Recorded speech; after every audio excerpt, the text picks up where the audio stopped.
कहानी की शुरुआत में हम एक कबाड़ खाने के मालिक को देखते हैं जो अपने कुत्तों को खाना खिलाने के बाद अपना काम शुरू करने जा रहा था। लेकिन अचानक वहां मौजूद एक ट्रक अपने आप चालू हो गया और सीधा फिल की ओर चल पड़ा। फिर उसने अपनी रफ्तार तेज की और ऑफिस की तरफ भागते हुए सीधा फिल के ऊपर चढ़ गया। इसके बाद वो अपने आप जंक यार्ड से बाहर आकर सड़क किनारे खड़ा हो गया, मानो वो अपने अगले शिकार का इंतजार कर रहा हो। उसी दिन दोपहर को हम होप नाम की लड़की को देखते हैं जो ब्राइटन नाम की एक जगह से कुछ टूरिस्ट को लेने जाने वाली थी। उसने अपने बॉस रे और उसके बेटे लोगन को अलविदा कहा और वहाँ से चली गई। रे वहाँ एक कैफेटेरिया और होटल का मालिक था और होप उसके होटल में रुके हुए टूरिस्ट के लिए टूर गाइड का काम करती थी। लेकिन उसी रास्ते में उस भूतिया ट्रक की नजर होप पर पड़ गई। खैर, जब होप ब्रिजटन पहुंची तो उसकी मुलाकात एबी और उसके पिता थैड से हुई। वो सब यहाँ हाइकिंग करने आए थे और होप उनकी टूर गाइड थी। इसके बाद हम जॉन नाम के एक ट्रक ड्राइवर को देखते हैं जो सड़क पर था कि तभी अचानक उसका ट्रक बेकाबू हो गया। जॉन ने ब्रेक्स लगाने की कोशिश की लेकिन कोई फायदा नहीं हुआ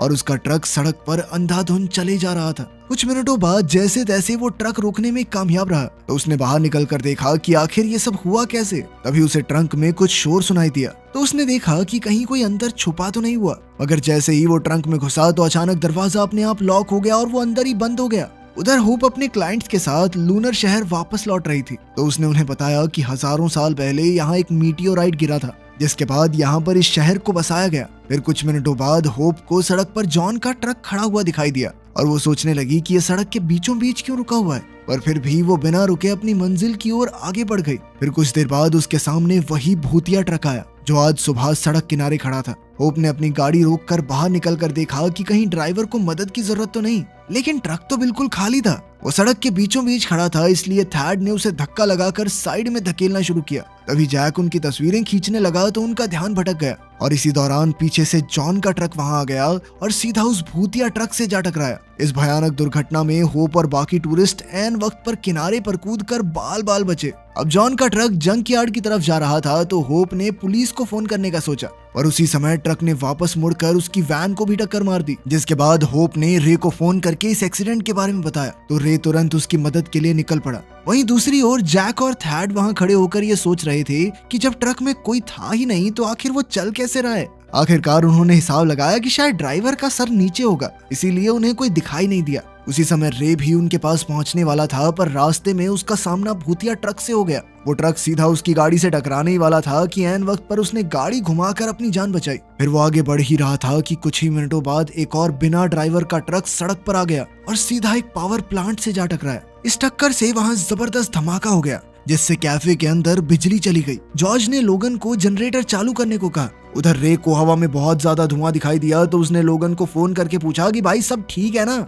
मगर लोगन को उसकी आवाज सुनाई ही नहीं दे रही थी। अभी अचानक हम देखते हैं कि एक भूतिया ट्रक चलते चलते कैफे के पार्किंग लॉट में आ पहुंचा। वहीं दूसरी ओर रे किसी तरह होप के एक्सीडेंट की जगह पहुंचा जहां उसकी मुलाकात थैड और जैक से हुई। उसने उनसे पूछा कि होप कहाँ है। होप कबाड़ खाने में चेक करने गई थी कि क्या कोई उनकी मदद कर सकता है, लेकिन वहां पर उसे कबाड़ खाने का मालिक मरा हुआ मिला। तभी रे थर्ड एबी और जैक के साथ जंकयार्ड पहुंच गया और वहां उस रौंदी हुई लाश को देखकर बेचारी एबी बहुत ज्यादा डर गई। एबी ने घबराकर कहा कि वो घर वापस जाना चाहती है पर उसके पिता ने उसे जैसे तैसे समझाकर अपने साथ चलने को कहा। अब रे को लोगन की चिंता हो रही थी, इसीलिए वो तुरंत अपनी गाड़ी में बैठकर कैफे की ओर निकला। उसे शक हो रहा था कि जरूर कुछ ना कुछ गड़बड़ है। उधर कैफे के बाहर भूतिया ट्रक लगातार पार्किंग में चक्कर काट रहा था तो एक कस्टमर नाराज होकर वहां से जाने लगा, पर जैसे ही वो अपनी गाड़ी के पास जा रहा था तो अचानक एक भूतिया ट्रक उसे कुचलने के लिए आ गया और वो तुरंत भागकर वापस कैफे में आ गया। उसने अंदर जाकर शोर मचाया कि इस ट्रक में कोई ड्राइवर नहीं है और सब लोग काफी घबरा गए। तब बॉब नाम का आदमी बाहर निकला ताकि वो अपनी गाड़ी से राइफल निकालकर ट्रक के टायर्स पर गोली चला सके, पर भूतिया ट्रक की वजह से वो गाड़ी तक पहुंचने में नाकामयाब रहा। तब जॉर्ज ने जनरेटर की मदद से टीवी चालू किया तो सबको पता चला कि उस धमाके की वजह से आसपास के कई शहरों की बिजली चली गई है और पुलिस ऑफिसर ने बताया कि सब कुछ ठीक होने में लगभग 24 घंटे का समय लगेगा। इस दौरान लोगों को घरों के अंदर ही रहने की हिदायत दी गई ताकि वो जहरीले धुएं से बच सकें। असल में पावर प्लांट से टकराने वाले ट्रक में कैसे केमिकल्स थे इस बारे में कोई जानकारी नहीं मिल पाई थी। उधर रे वापस कैफे की ओर चल रहा था तो उसे एहसास हुआ कि एक पीला ट्रक उसका पीछा कर रहा है। उसने गाड़ी की रफ्तार तेज करके उससे पीछा छुड़वाने की कोशिश की, मगर उस ट्रक ने फुल स्पीड में उसे पीछे से टक्कर मार दी। इस टक्कर से पीछे का शीशा चकनाचूर हो गया और सभी टूरिस्ट काफी डर गए, मगर रे अब भी यहाँ से निकलने के लिए गाड़ी भगा रहा था। उधर होटल में जून और ब्रैड नाम का एक नया जोड़ा भी आया हुआ था और जैसे ही उन्हें भूतिया ट्रक के बारे में पता चला तो वो वहाँ से निकलने की सोचने लगे। इधर बॉब अपनी गाड़ी से राइफल नहीं ला पाया और वो वापस कैफे में आ गया। तब जॉर्ज ने पुलिस को फोन करने की कोशिश की मगर फोन में सिग्नल ही नहीं था। इधर जून और ब्रैड अपना सामान बांधकर अपनी गाड़ी की ओर भाग रहे थे तो भूतिया ट्रक उनके पीछे पड़ गया और तब उन दोनों को गैराज में छिपकर अपनी जान बचानी पड़ी। उसी पल थैड कैफे में पहुंचा और उसने गाड़ी में मौजूद अपने साथियों को तुरंत कैफे की ओर बढ़ने को कहा वरना ट्रक्स उन्हें भी कुचलकर मार डालेंगे। आखिरकार वो जैसे तैसे कैफे में घुसे। जैक ने कहा कि ये ट्रक्स ऐसी जादुई ऊर्जा से चल रहे हैं जिस वजह से उनके अंदर दिमाग और भावनाएं पैदा हो गई हैं। लेकिन पूरी बात सुनने के बाद भी बॉब और पीट को उसकी बातों में दम नहीं लगा क्योंकि उनका मानना था कि इस सब के पीछे सरकार के किसी बड़े एक्सपेरिमेंट का हाथ है। पर तब थैड ने कहा कि इसमें सरकार का कोई हाथ नहीं है, असल में वो यूएस एयरफोर्स का हिस्सा रह चुका था। ये सुनकर बॉब और पीट का शक और बढ़ गया क्योंकि उन्होंने हिसाब लगाया कि जब से ये आदमी हमारे शहर में आया है तब से ही भूतिया ट्रक्स ने लोगों को मारना शुरू किया है। अब बॉब और पीट ने थैड पर हमला करके उससे सब कुछ उगलवाने का फैसला किया मगर उसी पल जॉर्ज ने अपनी बंदूक निकालकर सबको शांत रहने का हुक्म दिया। फिर रे ने कहा कि अगर वो सब ट्रक्स के हमले से बचना चाहते हैं तो उन सबको मिलकर काम करना होगा। बाद में हम देखते हैं कि दोपहर को 2 साइंटिस्ट को धमाके की जगह भेजा गया ताकि वो हवा में फैल रहे केमिकल्स की जांच कर सकें। डॉन नाम के एक साइंटिस्ट ने वहां पहुंचकर अपना सेफ्टी सूट पहना ताकि धुआं उसे नुकसान न पहुंचा सके। इधर रिक नाम का एक साइंटिस्ट अब भी गाड़ी में ही था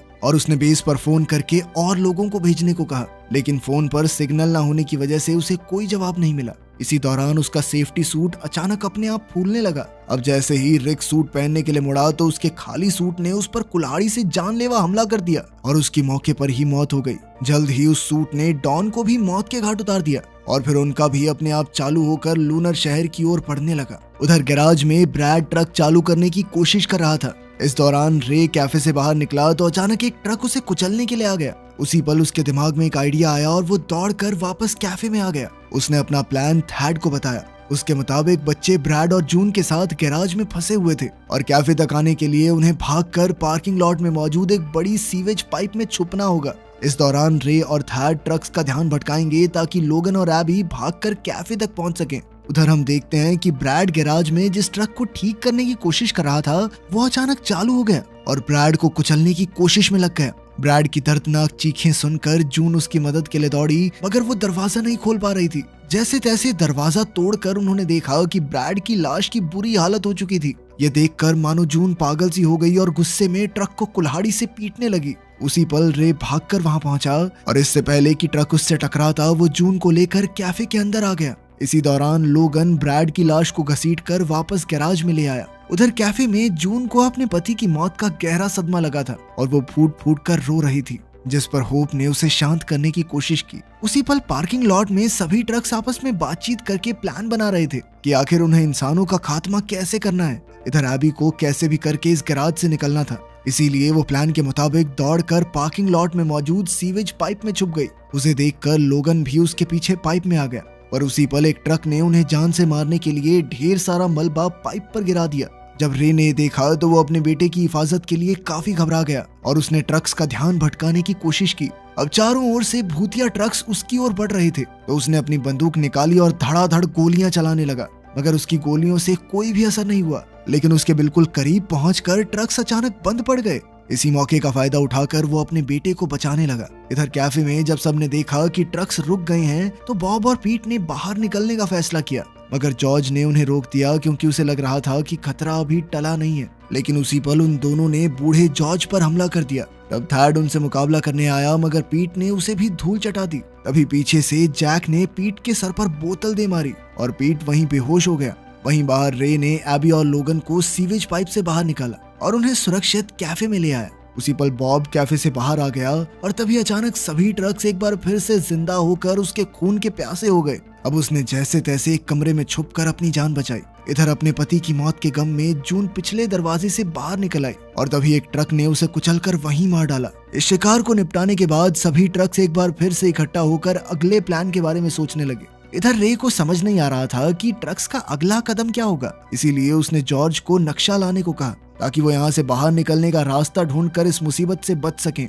इसके बाद उन्होंने नक्शे में देखकर हिसाब लगाया कि अगर वो उत्तर दिशा में 12 किलोमीटर आगे जाएंगे तो वो एक माइन से बाहर निकलेंगे जो एक मिलिट्री ट्रेनिंग बेस के साथ मौजूद है। अब उन्होंने प्लान बनाया कि थैड वहां जाकर एक हेलीकॉप्टर लाएगा ताकि यहाँ से सभी लोगों को बचाकर सुरक्षित जगह पर पहुंचाया जा सके।